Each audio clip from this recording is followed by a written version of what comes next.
All right, welcome everybody to another episode of the Living Stronger Longer podcast with Richard Chartrand. And this is about living your best life after age 40. And today, once again, I've been able to have somebody graciously agree to spend some time with me. I have James McBride with me, and James McBride is just a young man that has been training using strength training, and I believe he'll tell me more in a few minutes, for the most part using the same type of methodology that I use now, more of an abbreviated approach, HIT, if you will, high intensity training. I have a challenge with some of the labels out there, but I'll just call it intelligent training and go from there. So James, do you go by James or Jim, or what do you prefer? Jim is fine. Jim's fine. So, Jim, just for our viewers to start off, can you give us a little bit about your background? I know you're in Rochester, New York now.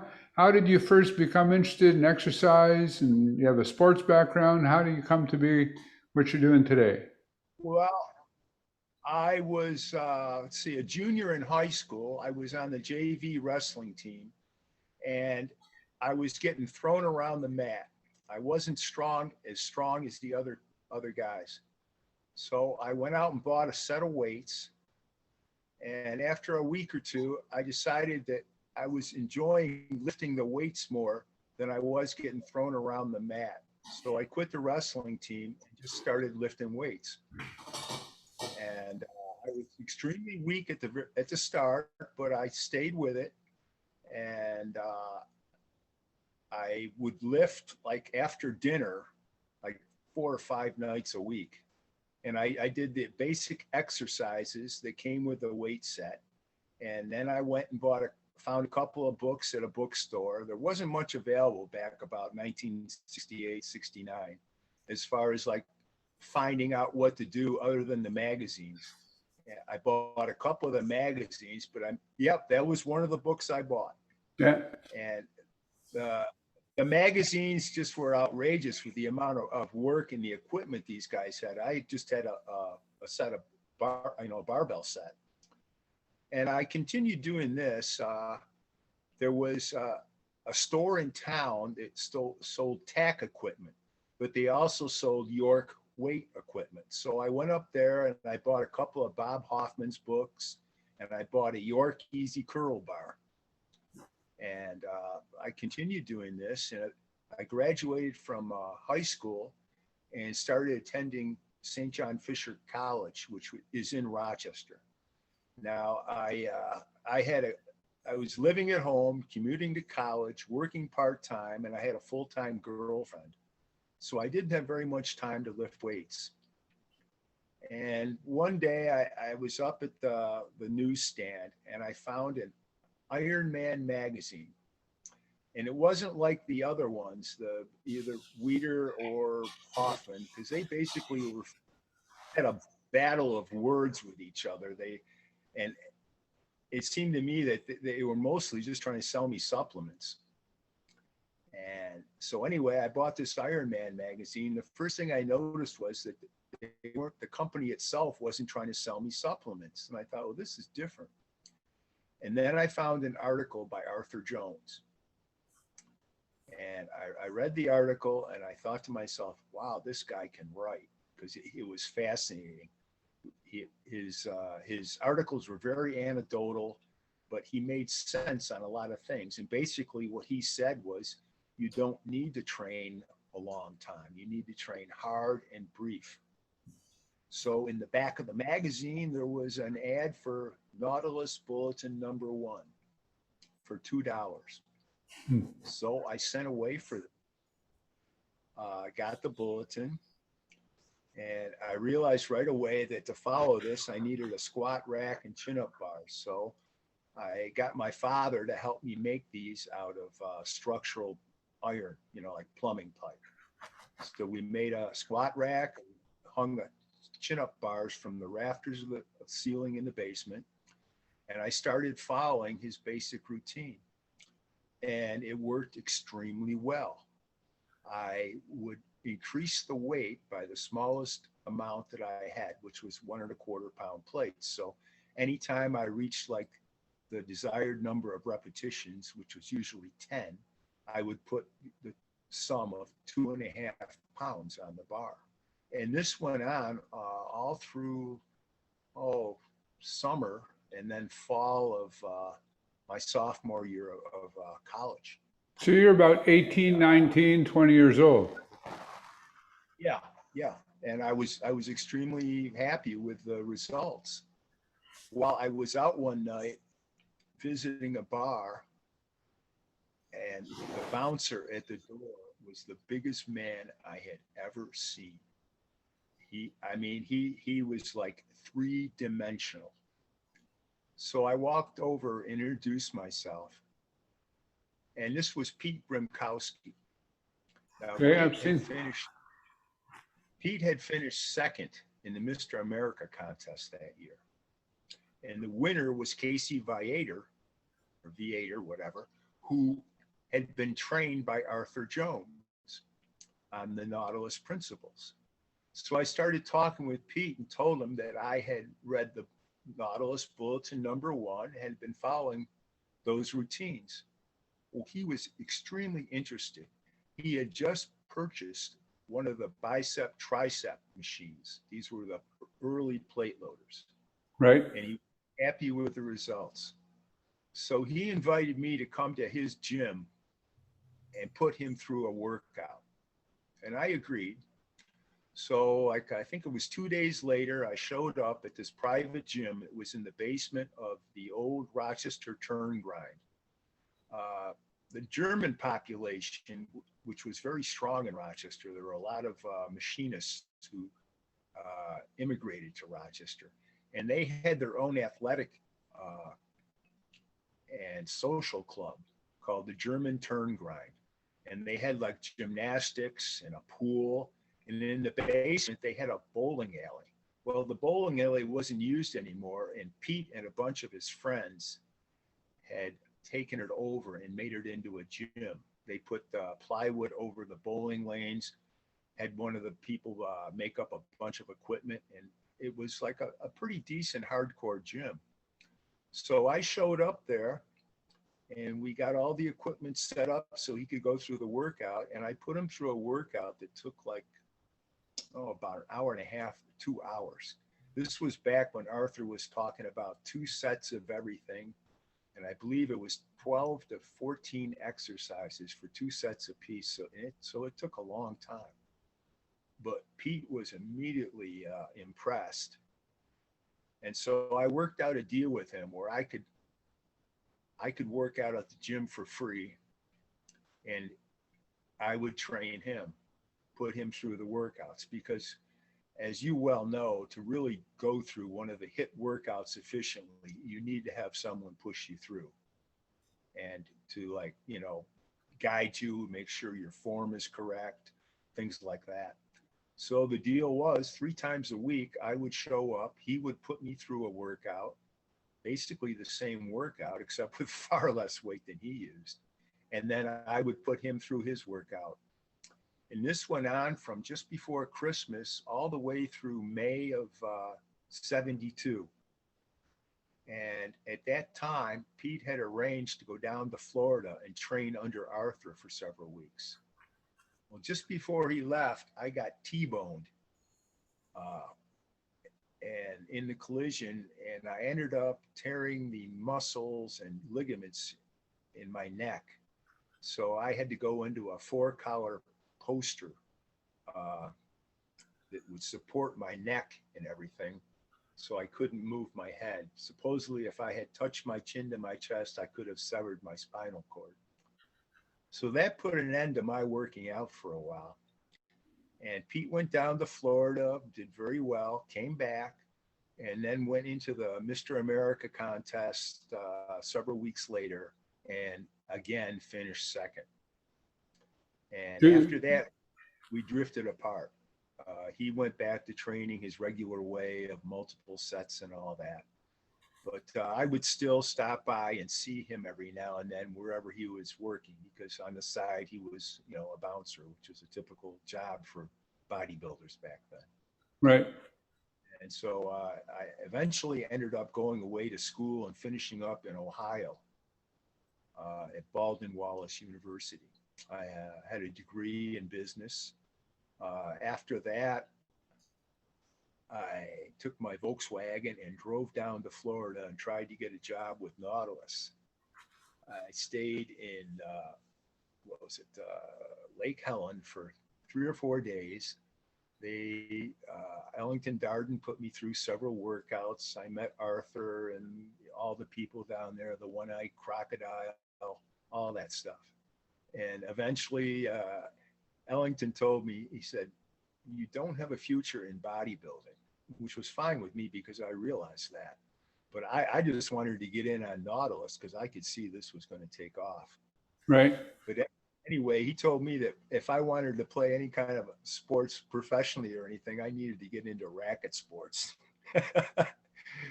which was kind of funny, you know. So he suggested I go to Lakeland, which was a suburb of Orlando, where Jim Flanagan had a Nautilus club. So I did that. I went down there and I trained at Jim's Nautilus club a couple of times and tried to find a job, but I was unsuccessful finding anything that paid well. So I ended up coming back up to Rochester. And I've been up here ever since. And I eventually figured out that I enjoyed working with my hands more than I did trying to sell things or manage things. So I got myself trained as a machinist, and now I'm a retired machinist. Okay. And in the meantime, I collected a whole basement full of equipment. I've gone through, several, how would I put it? I've traded up, traded down, all that, and I still have a basement full of equipment. Right. The whole time, though, basically, most of the time that I have trained has been short, brief, intense workouts. I actually have training logs to go back as far as 1981.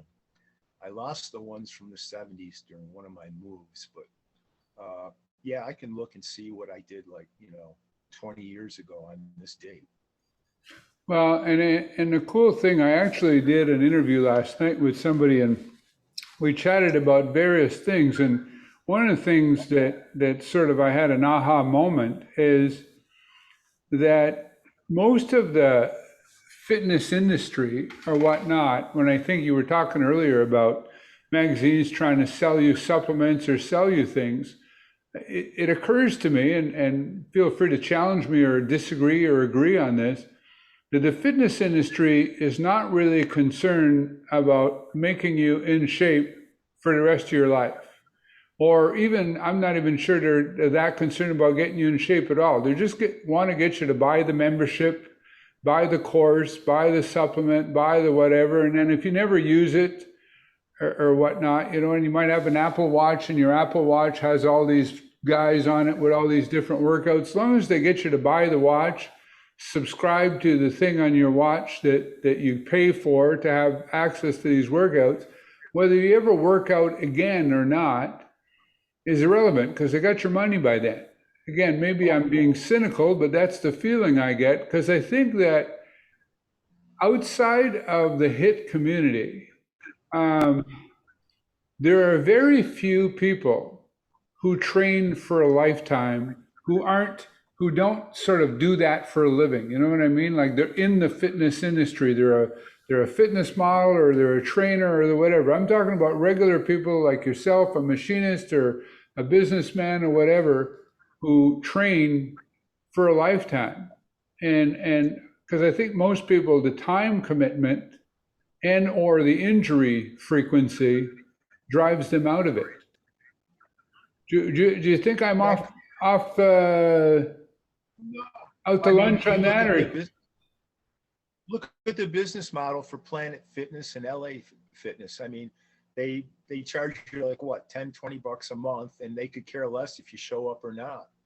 Right. And a lot of people they can tell somebody I belong there, but they don't have to show up. Right. I mean, for Christ's sakes, what is it? Planet Fitness gives out Tootsie Rolls and has pizza nights. I mean, they're not interested in your fitness. They want your money. Yeah.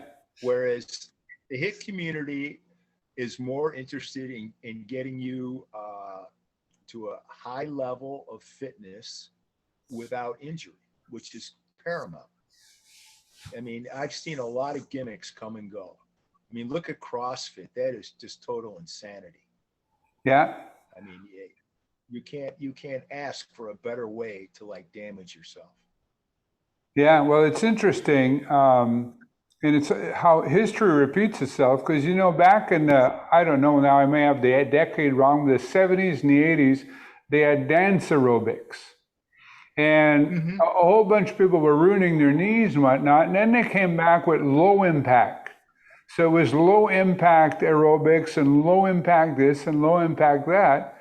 And then a few years later, they come back with CrossFit and explosive lifting and everything else. It seems like they've all completely forgot about, because low impact was not low force, but obviously at some point somebody realized this bouncing up and down is really hard.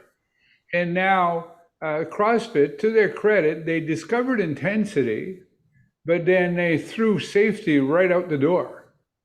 It's And one of the places where I fish is at the end of a old set of warehouses, and the very last building has a CrossFit facility.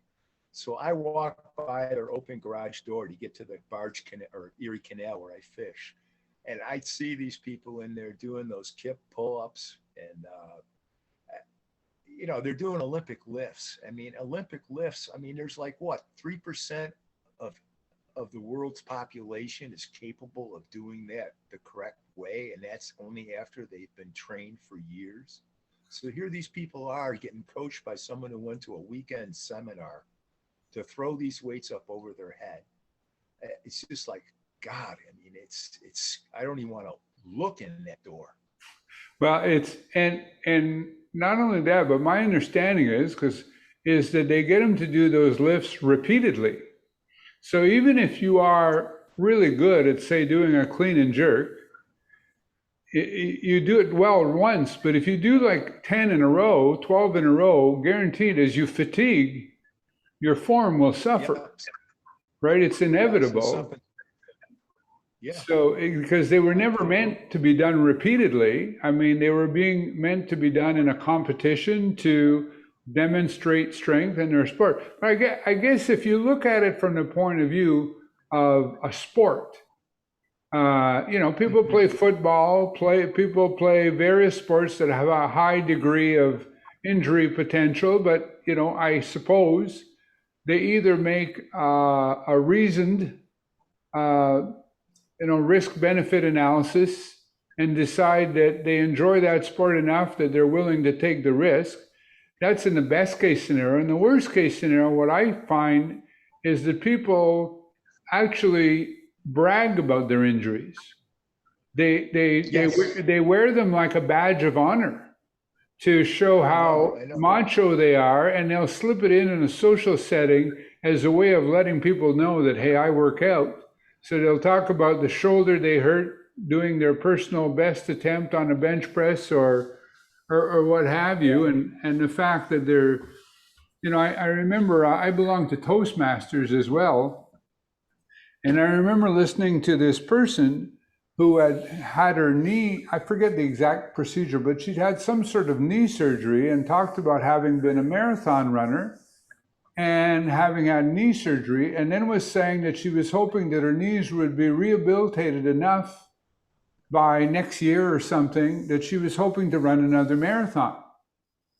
And I was thinking, this is I didn't know the term then, but now I think of what I've heard lately is cognitive dissonance, is when you ruin your knees doing marathons and you're getting surgery and you're waiting for it to heal so you can go run another marathon. But it's interesting that once people have established that X is good for them, and it becomes sort of a mainstream belief that even in the appearance of evidence to the contrary, it lingers, right? Because, it's been going on for such a long time. And one of the things, go ahead. The majority of the people like to do exercise in a group setting. Right. And that's one of the reasons CrossFit, Zumba, the yoga classes are so popular, and even marathon running, because you're in a group. They Right. like to do it. It's a social event, and they look forward to like just doing it. And they don't feel so exposed. And again, it's just human nature. It's the way the majority of people are. I myself am an introvert, so I don't have a problem training alone. But I know a lot of my friends, they can't do it unless they're in like a gym. Right. I can go down to the basement, first I'll wake myself up with a cup of coffee and then take a shower. And the last minute of it is total cold water, which is about the equivalent of like a triple shot of espresso. Right. I do that. Your adrenaline, it increases testosterone. You are wired. Then I go down the basement and lift weights for like 20 minutes to 30 minutes.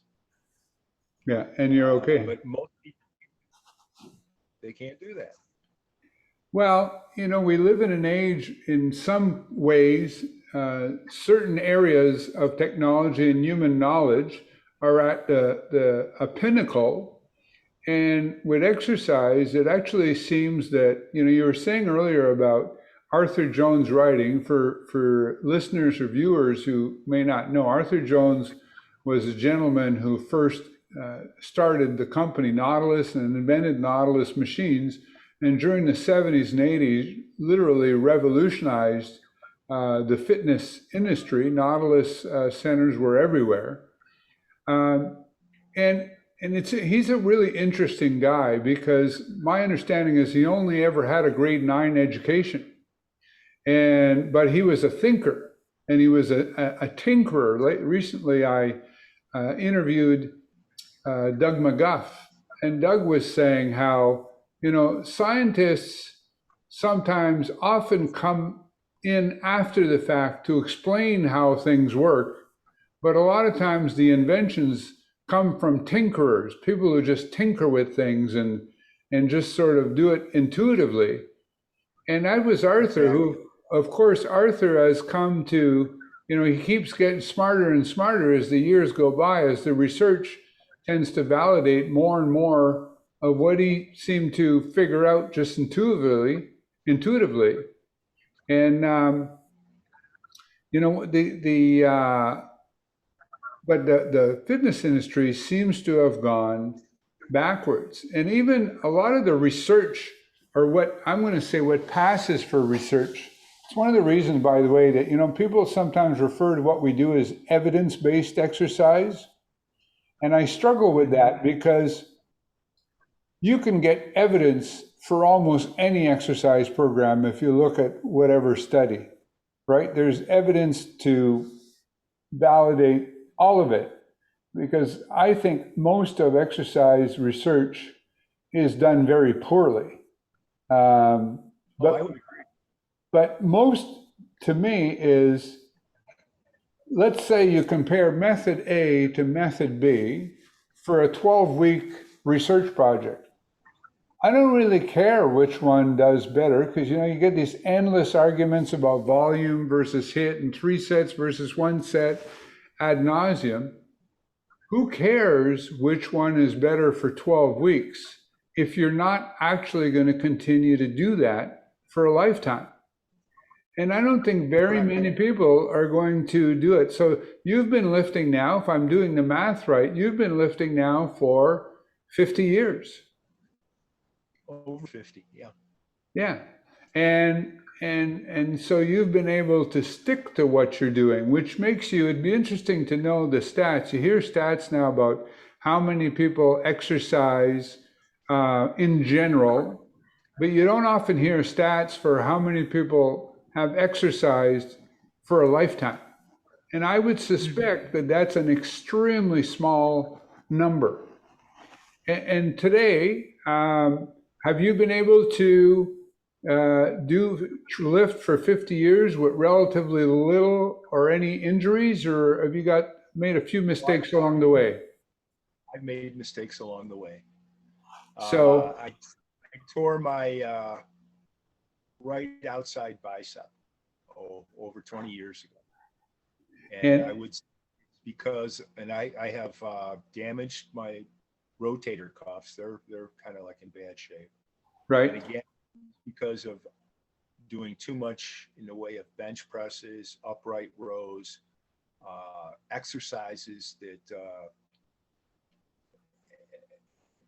they they more or less ruin my shoulders, you know. And I learned the hard way. right. And now when I go into that Samson's gym to train, the first thing I do is go over to the next generation rotator cuff machine and do a set on there and it's really improved my shoulders quite a bit. Yeah, I have one of those machines. Now, you did that just from repetitiveness, or were you maybe letting your ego get in the way and you tried to see how much you could lift, or?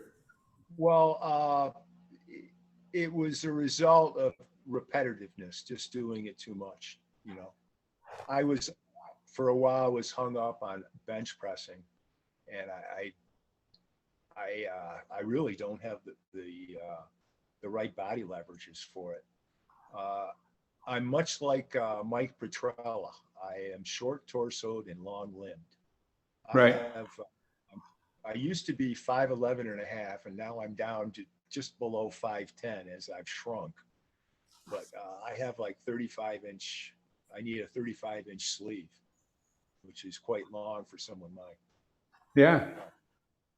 Yeah. So I have long arms, long legs, and yeah. But as far as like how I tore my bicep, it was just repetitiveness. You know, it finally where the tendon crosses into the shoulder blade, it pinched there, and the thing rolled right down my arm. So, what was the straw that broke the camel's back? What exercise were you doing when that happened? Oh, I wasn't even exercising. My my in-laws were getting a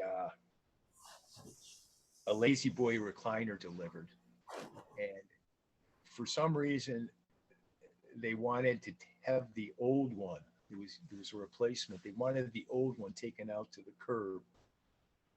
And I realized that when they get the new one in, that the people that deliver it will take the old one out.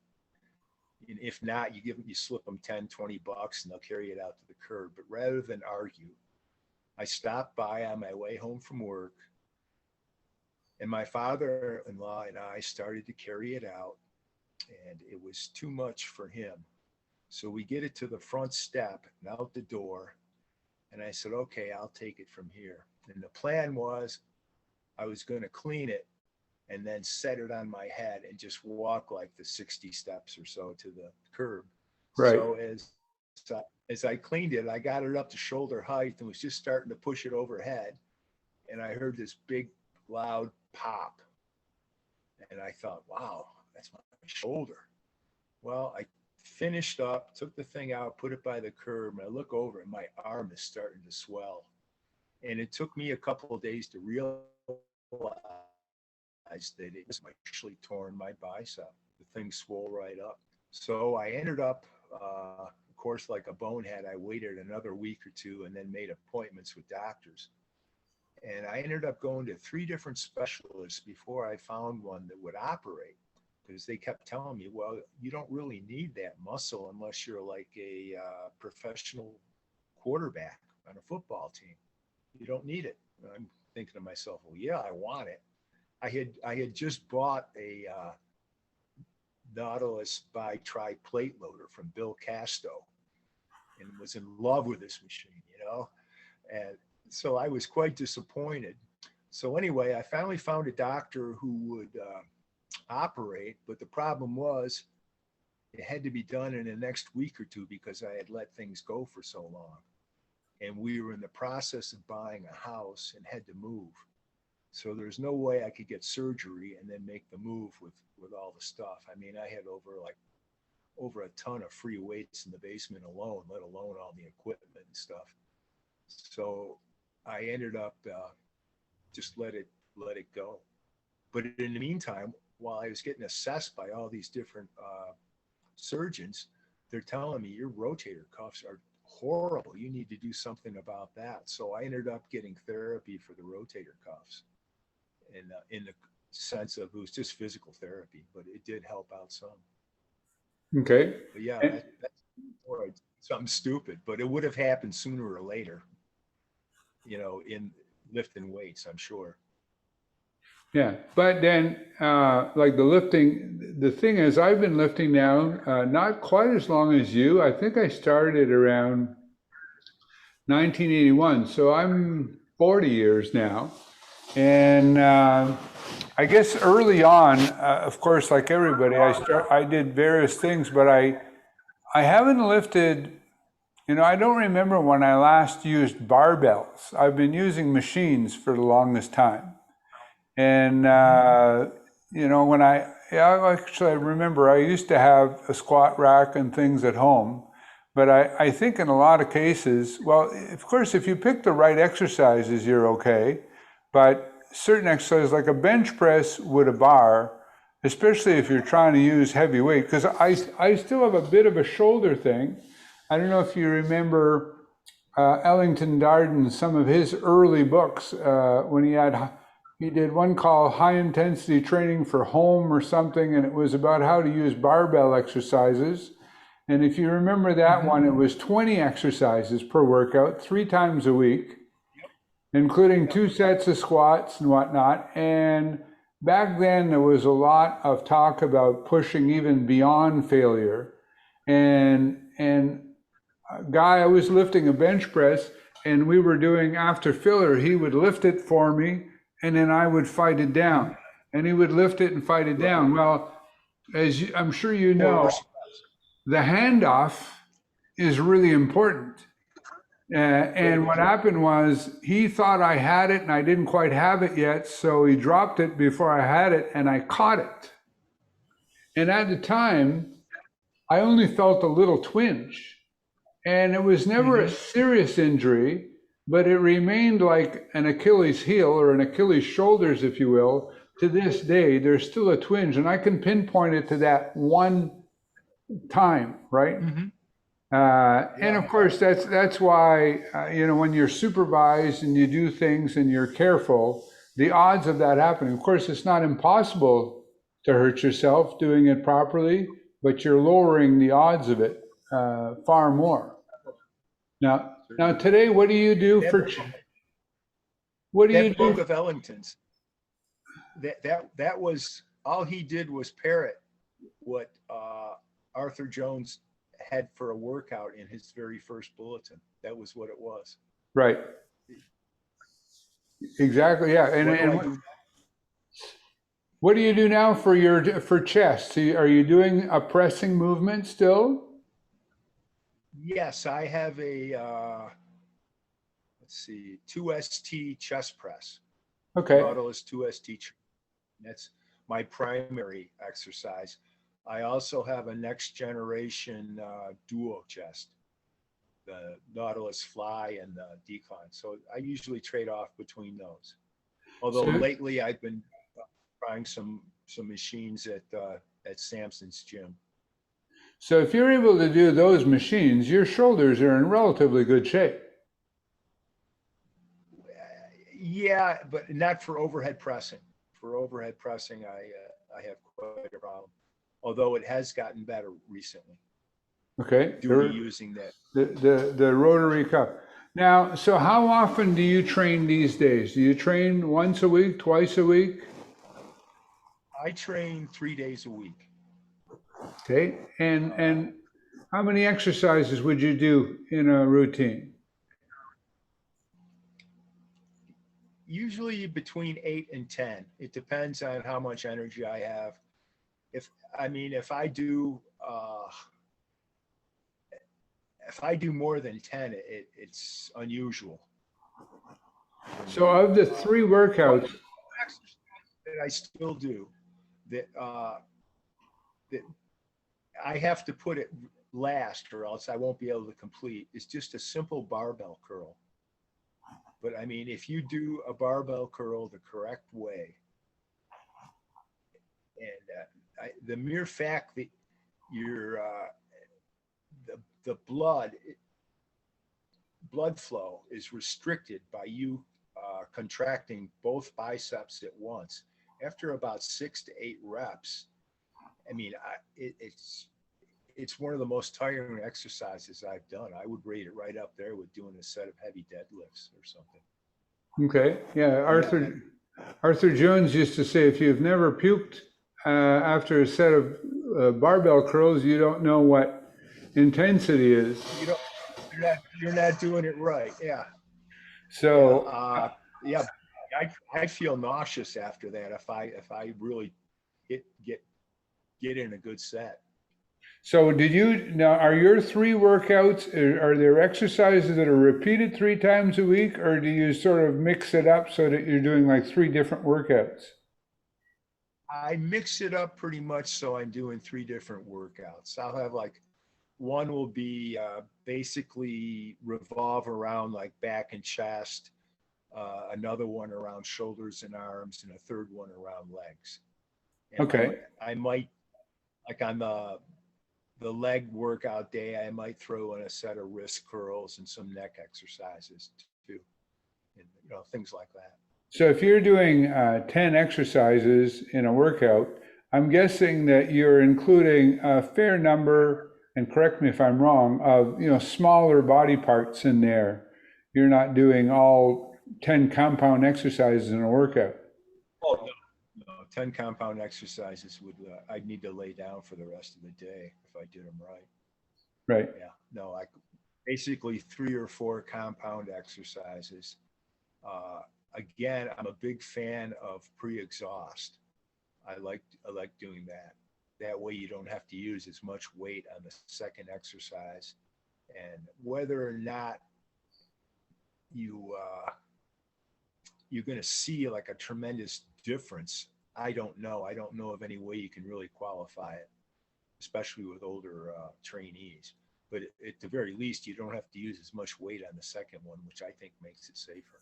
Yeah, well, the thinking on that seems to have changed over the years. I think the original pre-exhaust thing was based on, and for people who don't know, pre-exhaust is where you follow 2 exercises, and there are different variations, but I think I'm going to explain the most common example, where you follow 2 exercises in a row, where one is designed to sort of fatigue the major muscle and not the weak link, and then subsequently bring the major muscle to greater exhaustion as a result of the weaker link being fresher. So for example, lateral raises where you're lifting dumbbells to the side, and then with your then fresh triceps doing overhead presses would be an example of that. But a couple of things have changed. First of all, the idea was to bring you to a deeper level of fatigue. But now I think there's some question about whether you need to have that much of a deep level of fatigue. And the other thing is whether some of those are weak links or not. Because you used to say for a bench press, for example, that your triceps were smaller than your chest, but it seems that the chest is not nearly as big a muscle as once thought. But what you're explaining now is as you do get stronger and you become able to do some pretty heavy weights, but also that you may be getting older by doing for example, you said you have the double chest where you're doing a pectoral fly, and then when you go into the chest press, you can now do that without putting the amount of weight on the chest press that you would do, which might not be the best idea, if you're 65 or 70 or 75 years old. And I know that, I'm having a mental block now. The gentleman who owns the place in Philadelphia, we know what those X-Force. Yeah, Roger Schwab, also a former IFBB Olympic judge. That's what he talks about a lot, is that's where pre-exhaustion comes into play. Yes. for him as he gets older, because Roger's got to be in his 70s now, right?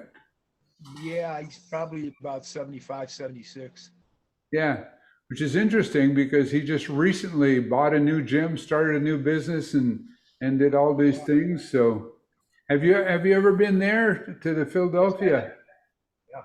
Roger put me through a workout 3 years ago. It was a memorable occasion. Yeah.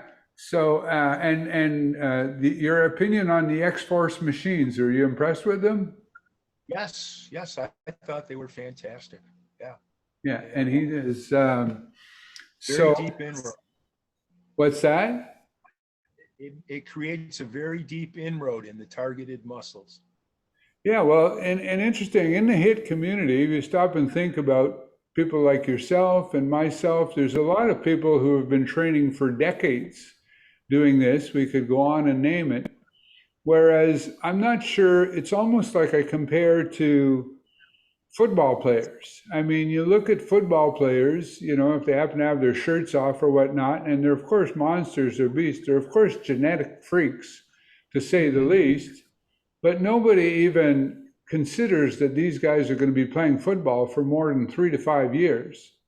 And most Right. of them, after their football career, are riddled with injuries. And I don't even know how many of them actually keep working out after. Of course, apparently, the lifespan of professional football players after they retire is tragically not very long. Yeah, that's true. That is true. Yeah, I You guess. know, one thing, Richard, about like the hit community is that it's so fractured with different interpretations of how it should be done. I mean, you've got the people that believe that you need to use the early Nautilus machines, the later ones are no good. You've got people that, you you you need to keep your workouts very brief, like say along the lines of Doug McGough's Big Five or Big Three. And you've got other people that are saying that no, it's the later Nautilus teachings that are better, like Ellington Darden and stuff. And the bottom line is that Arthur Jones, one of the things that he did was he wasn't afraid to change his mind. As he learned things, he constantly changed. And at the very start, he was pushing what, 2 sets an exercise for 12 sets. And within several years, he was down to 1 set and 8 to 10 exercises. And this continually went on.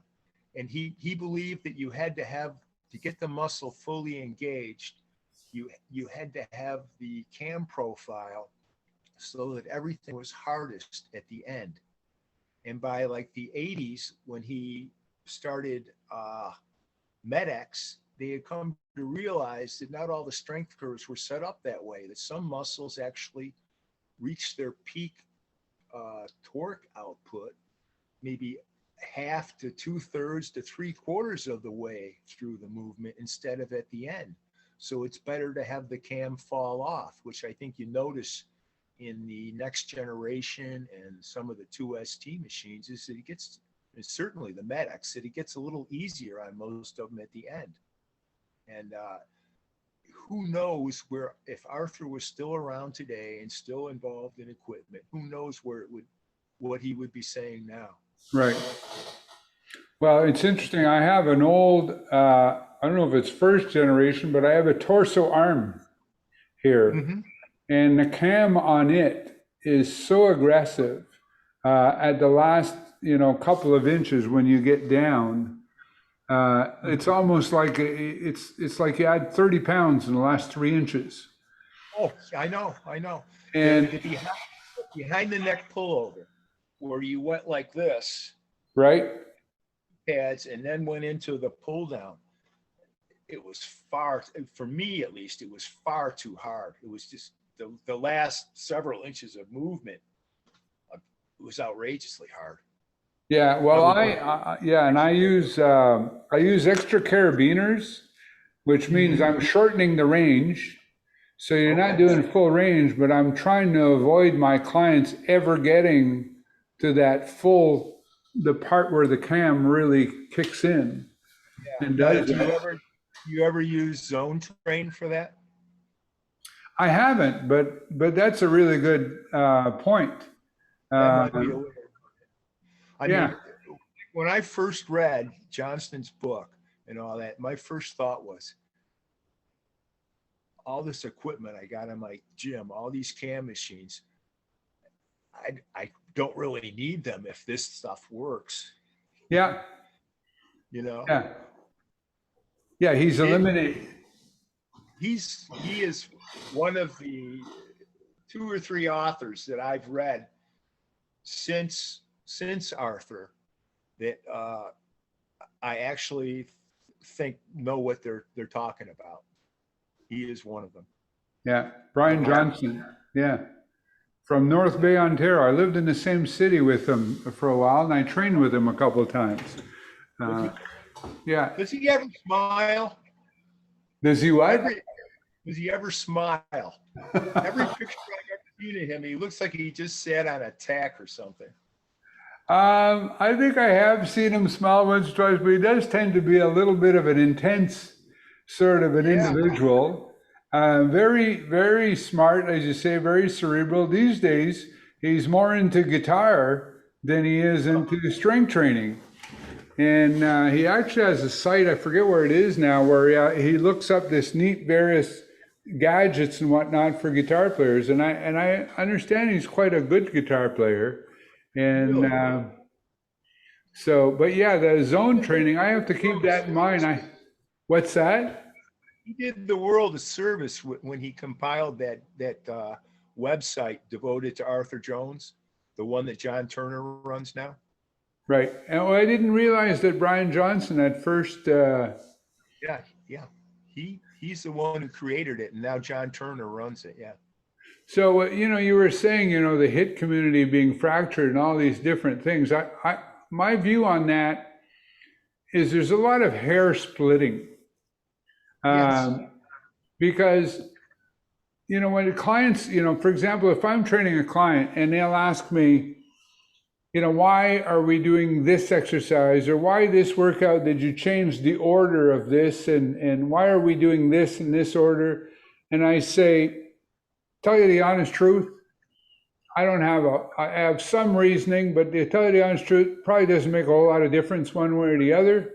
I says, listen, here's the thing, and challenge me if you agree with it. The biggest difference is whether you're exercising or not exercising, period. That's where you'll notice the big difference. And I says, that sounds simplistic. And obviously, I says, you have to exercise hard enough that you're going to get some sort of results. So you can't just, be doing something. But if you're doing some form of exercise, but I says, here's the oversimplification, and to elaborate a bit is that you keep exercising or not keep exercising. Because who cares if I get you in the best shape of your life in the next 3 months, if 2 years from now, you're right back where you started and you're not exercising anymore.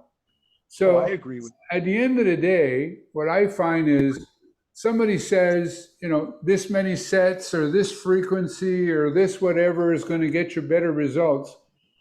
I'm always puzzled by what people actually mean by better results. Yeah. Because does that mean I'm going to reach my genetic potential in less time? Does that mean that I will come closer to my genetic potential than I would have otherwise gotten? I'm not sure, because that's often not, in my opinion, because if I'm going to be training for a lifetime, which I would say to anybody, if you want to train, you got to train for a lifetime. It's like you're not going to stop brushing your teeth at some point and say, well, I've been doing this for 30 years now. I think my teeth are clean enough. You have to keep doing it for the rest of your life. Yeah. So if you're going to be doing it for a lifetime, and if you don't hurt yourself, because if you hurt yourself, you're not going to be able to keep doing it. So as long as you're doing it and you're progressing, however slowly or fast that might be, as long as you're progressing. And beyond a certain time, Father Time is supposed to make us go backwards. And if we can continue, you mentioned earlier, 69 years old, if you continue to just add a tiny little bit of weight here and there, or at the very worst, slow down the decline, then you're doing great. Whereas, I am now pretty much, Richard, slowing down the decline. I mean, let's face it, if everything worked in a perfect world, we'd all be maxing out the stacks on our machines after about 2 years, and that doesn't happen. You reach plateaus, and it's one of the things that I find is when somebody says you don't need to do anything more than like 5 basic compound exercises, they're usually people that are personal trainers but only have like 5 machines. That's one of the reasons why I have so many different pieces of equipment. It's just out of pure boredom. I like switching things up. It keeps my interest up. Yeah, well, exactly. I'm so intrigued with going to this gym now. And you do different methods. You throw in some zone training, and you throw in some pre-exhaustion. You throw different things because we're. Richard, I'm a whore when it comes to that. I'll take some of Brian Johnston's ideas. I'll take Ellington Darden's 30-10-30. And I'll throw in, I'll do super slow, but I don't look at super slow as being the end all. To me, it's just a tool in my toolbox. Right. That's all. Well, like I say, hair splitting. Yeah, I see people that are all upset because they're going to take like another week off from training because they missed their last chest press by 17 seconds. Like the guy walked out of the gym his first exercise because he didn't match or exceed the last time he was down 17 seconds. And I'm thinking to myself, what the hell? You go on to the second exercise at least and see what's going on. That was one of the problems I had early on following HIIT was I'd get to 10 reps, throw some weight on the bar, and then next time expect to get 6 to 8. Every now and then you'd only get 3, Right. It was devastating, but I certainly didn't quit. Later on, I came to realize that part of the problem was that the weight plates lie. I thought if the weight said 25 pounds or if it said 10 pounds, it was 10 pounds or 25 pounds. Later on, I started checking them out on a scale. Some of the 10 pounders weighed 7 and some of the 25 pounders weighed 20. Some of the 5 pounders weighed 8. It was outrageous. That was what would happen is back when I had so few weights, I would have to go through and, okay, if I need to put 2.5 pounds on the bar for the next thing, I got to take a plate off here and a plate off there. So I would have an entirely different set of plates on the bar, and it would change the thing by who knows. Instead of me changing it by 2.5 or 5 pounds, I might have been changing it by 10 or 15. It took me years that out. So yeah, well, and you're right. I mean, people overthink it sometimes. Yes. Right? Exactly. Yeah. I look at it from the point of view as I get older. I mean, make no mistake. Here's a confession. I still spend time looking at myself in the mirror, right? And I still do that. And part of the reason many of us got into this was vanity. And I'll defend vanity. Because if vanity gets you to the gym, and you could look at it as vanity or narcissism, or you could look at it as simply taking pride in yourself. But as I get older and priorities change, I think to myself, I want to make sure I stay out of a long-term care facility. Exactly. I want to make sure that I don't have to use a walker, or at least delay that for as long as I can. Exactly. I want to make sure that I don't have somebody else doing my activities of daily living for me, like helping me get dressed, helping to feed me, and all those things, so that I can enjoy, have a longer health span. And you want to spend it. Yeah. So I mean, and I laugh at myself because I still, I like to put an extra pound on the thing. I like to look at myself in the mirror, and I like to do all those things. But I don't take myself too seriously. I laugh at myself a little bit when I'm doing those things, and I Well, I do as recognize. well. Yeah, there's nothing wrong with that. Like you said, if it gets you to work out, then fine. You know, and for myself, I'm constantly evaluating. Can I do this better? And one of the things I've done is I've I've gotten much better at taking my ego out of what the weight is. My muscles don't know how much the weight is. And Right. instead, I'm a lot slower now than I used to through the exercise. And I try to concentrate again on the quote unquote mind muscle link. Am I using as much of the muscle as I can? Can I flex harder when I do this? Right. Hitting the muscle. And when I do this, I seem to get better results, like very slow starts. When super slow first came out, I read about it in one of Ellington Darden's books back in 1992. He had a book, I think it was called Big, where he put somebody through a workout using super slow. And I read this, and he had an address for Ken Hutchins. So I sent away, got Ken Hutchins' book, started doing that, talked to Hutchins on the phone several times. This is back in like 92, 93. Yeah. And I told myself, this is perfect. This is the best way to train ever. And I bought all of his early workout bulletins for different exercise machines, where he had a whole Right. series of Sub- supplements. Yes. Sub protocol. Yeah. Sub protocols, exactly. But I found him to be, he was just too dogmatic and too bossy in how he wanted things done. Of course, he was gearing it towards training, personal training or whatever. But the two things I got the most, or three things actually, from him was, one, keep yourself cool, with fans and like not wearing excess clothing when you train, which again was something Arthur had mentioned in bulletin number 2. The second one was to use a metronome, which I do. And the third was, he showed me how to install bearings in Nautilus machines. So the machines I have that didn't have bearings, I put needle bearings in them.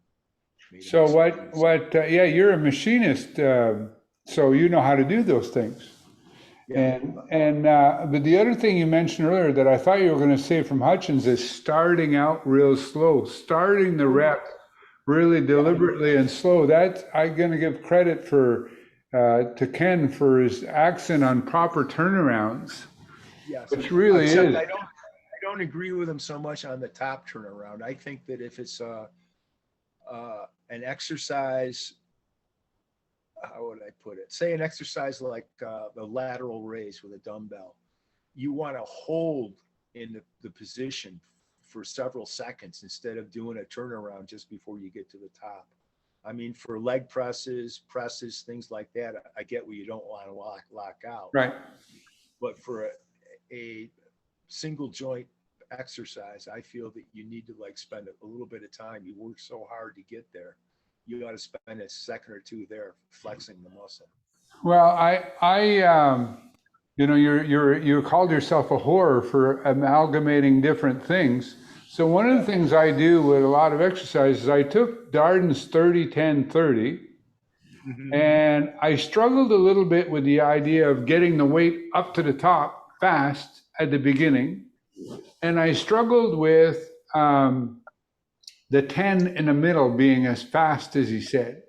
So yes. What I do is, for example, 10 up, 10 down, or let's say for a chest press, right next to me, I'm pointing at a chest press that you can't see. I'll go 10 up, 20 down. And then I'll do only 5 reps of 5 up, 5 down. And then I'll finish with a last 20-second negative. So I'm sort of combining a little bit of a few things in there. But if it's pull down, I will bring it down in 10 and up in 10. That's sort of that's as opposed to just a 30-second negative. And then I'll come down Right. and come down in 5, hold for 5, and back up in 5, and do 4 or 5 of those. And then the last one, I do a 20-second negative. So I'm trying to steal Ellington's ideas, but taking away what I feel is a little bit too ballistic, particularly the first rep, getting it up to the top quickly when you're fresh in your house. And then the 10 reps in the middle, I did it. I don't know if you were on the Darden site for a while. I document that I did his last book where he trained his son. And I did it exactly as per, and it was okay, but I don't think I ever got as fast as 1 second up, 1 second down. Maybe my years of training slow just wouldn't do that. To me, that's fast. I think I might have got to up to two up, 2 down. And I don't know, especially if you're doing something like a pullover, 1 up, 1 down is like sprinting. I know. No, there's no way that I do anything faster than 2-2. 2-2 for me is fast. Yeah. But there's a personal trainer by the name of Eric McKay, and he turned me on to a method of training where you do your first rep, and again, this is basically on a 2-4. You do your first rep. On your second rep, you hold, and this is like with a single joint exercise. On your second rep, you hold for a count of 2. Do the normal lower. Third rep is normal. Fourth rep, you hold for a set of for 4 seconds. Fifth is normal. On the 6th, you hold for 6 seconds. And you keep doing that, alternating, so that, for on your 8th rep, you're holding for 8 seconds. And you get up to 8 reps, you're doing pretty good. Right. You don't need to use quite much weight, and you're holding in the full full position. You get a great pump from it, and again, you're using less weight. And what I'll do is I'll do that for like 6 to 8, and then I might still have 2 or 3 regular reps left. But by then I could be moving as fast as possible, and it isn't fast at all. Right. Because I'm so the other reps are 2-2 or 2-4? I do them 2-4. Right. Okay. Actually, I have 2 ways of training. The standard 2-4, and then there's one that in my notes I'll just put KL for Ken Leisner, Dr. Ken. Yeah. And this was the way because he used to say train this way. Do your first 3 slowly, and then after that just train at what feels like a normal, comfortable pace for yourself. And but again, for me, that's going to be somewhere around like a 2-3 or a 3-3, because I move slower now. But Arthur himself, like in his first bulletin, when he describes how to do a barbell curl, says do the first 2 or 3 slowly, and then speed up to a normal speed, so that at the very end, on the last rep, you're moving as fast as possible. It just isn't fast to right. Well, and I've heard Doug McGuff in presentations that he's made basically say, if you do the first inch in 3 seconds, the rest of the rep will take care of itself. He says, I don't really care what you do after that. He said, well, I'm paraphrasing badly here. Those were not his words, but my understanding of his words, that if you do the first inch in 3 seconds, and then after that, it will just sort of organically take place, type of thing. And again, some of that is, and to me, it's the turnarounds. And one of the things, the experience I wanted to share with you, I had a conversation with John Parr. Do you know John Parr? I don't know him. I've seen his name around on Facebook, but yeah. I don't. So John Parr has told me, interestingly enough, and John, if you're listening to this and I paraphrase you incorrectly, correct me, that he has put on several pounds of muscles in the last 10 years, and he has not increased the weight on any of his exercise. He just continually tries to focus on that mind muscle connection and get better and better at the mind muscle connection, and just feel the inroad more thoroughly, but doesn't raise the weight. And says that with many of his clients, once he gets them, his words, dialed in, he rarely increases the weight. He just gets them to get better and better at inroading. And one of the things he pointed out, and I've had this experience, so I'm demonstrating for a new client, and I usually use this decline, this next generation decline press here that's right next to me. So I'm demonstrating what I want them to do, and I'm usually using like the almost nothing on the weight stack, like 30 pounds, 40 pounds. But I'm showing going really slow. And what's going on in my mind as I'm explaining it is, this freaking feels hard. I'm using almost nothing, but as I'm explaining it, and really, of course, because I'm explaining and demonstrating it, my form is as good as I can get it. And I'm thinking to myself, it's incredible how heavy 30 pounds can feel if you really focus on it. You know what I mean? Yeah. And what you said earlier, what made me think of that is when you say, I've learned to get my ego out of the way and not worry about the weight so much. Because really, if you went, I'm going to say, let's say you were on a holiday someplace and you went to a hotel gym and you realized that they only had dumbbells and the heaviest dumbbells they had was 10 pounds. I'll bet you would still be able to give yourself a good workout with those light dumbbells by just really focusing on it. Sure. Yeah. I mean, with all the different tools, you know, I mean, like zone training and that Eric McKay method I just talked to you about. Yeah. I mean, when I do that, I'm not using more than, let's say I do that for dumbbell laterals, the McKay method. I don't use more than like 12 pounds is the heaviest I've gone. Normally I use like 8 or 10s. For the lateral raises? Yeah. With the and all that. Because that's all it takes, you know. So listen, I know that you're planning on going to mow your lawn. Yeah, I got a large lawn. It takes about an hour and a half. Yeah. It's like cardio. Because I use a self-propelled lawnmower, and it's a workout. Okay. Oh, I see. By self-propelled, you mean you're the self in this scenario? Yes. Yeah. So, anyways, well, thank you so much for taking the time. This has been interesting. It's cool to realize how many different names. I was at the Resistance Exercise Conference back in 2019, and I got my photograph taken with Jim Flanagan, who you named earlier on. Have you been to any of those conferences? No, I haven't. Luke Carlson puts on. Anyways, I was there in 2019. I think he does a really good job and everything. These days, I kind of struggle a little bit, other than if you're going to sort of meet people and network and parlay, because these days, any speakers he brings in, all you got to do is Google them and they have their own talks on YouTube. So, yes, you know, why do I need to travel all over the place when, you know, the same talk they're giving, they've probably given somewhere else and it's on YouTube. So two things we end this. Number one, I want to talk to you sometime about InBody and InBody testing. I know you have the professional unit. I've had one of the home units for like 3 years now.